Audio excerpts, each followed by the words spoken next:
ওসমান হাদির লেখাটি আমার ভালো লেগেছে অনেক বেশি। আমায় ছিঁড়ে খাও হে শকুন, হে সীমান্তের শকুন, এক্ষুনি ছিঁড়ে খাও আমাকে।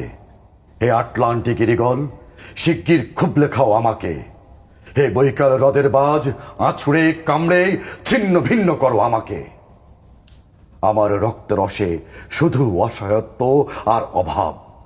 কাগজের কামলারা তারে আদর করে মুদ্রাস্ফীতি ডাকে। ঋণের চাপে নীল হয়ে যাচ্ছে আমার অনুচক্রিকা। সংসার চালাতে অন্তরে হয় ইন্টারনাল ব্লিডিং। সংসার চালাতে অন্তরে হয় ইন্টারনাল ব্লিডিং। কি আশ্চর্য, তবু আমি মরছি না। ওদিকে দোজখের ভয়ে আত্মহত্যা করবারও সাহস পাই না আমি।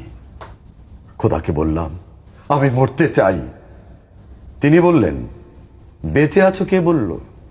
সহস্রাব্দ উন্নয়নের সাক্ষী হিসেবে রাজা তোমাকে মমি করে রেখেছেন।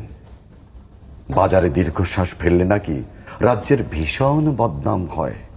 রাজারও মন খারাপ হয় খুব।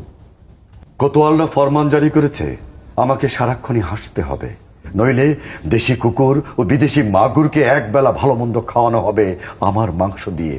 নিত্যদিন ব্রয়লারের ভুঁড়ি নাকি ওদের ভাল লাগে না। অথবা আমাকে ভাগ দিয়ে বেচা হবে। মানুষের তো মানুষ খাওয়ার স্বাদ হতে পারে, তাই না? ভাগ্যিস তা বিদেশি সুপার শপে বিক্রি হবে না। দেশি মানুষেরই তো হক বেশি আমাকে খাওয়ার। এ দোজখী যখন নিয়তি, তখন আমি উদাম হয়ে ডাকছি দুনিয়ার শ্রেষ্ঠ মাংসাশী বিহকদের।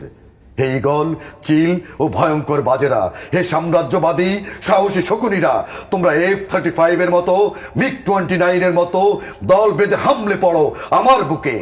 আমার রান, থান, চক্ষু, কলিজা আজ সব তোমাদের গনিমতের মাল। দেশি সুর খুবলে খাওয়ার আগেই আমায় ইচ্ছে মতো ছিঁড়ে খাও তোমরা। দোহাই দোহাই, শুধু মস্তিষ্কটা খেও না আমার, তাহলে শীঘ্রই দাস হয়ে যাবে তোমরাও।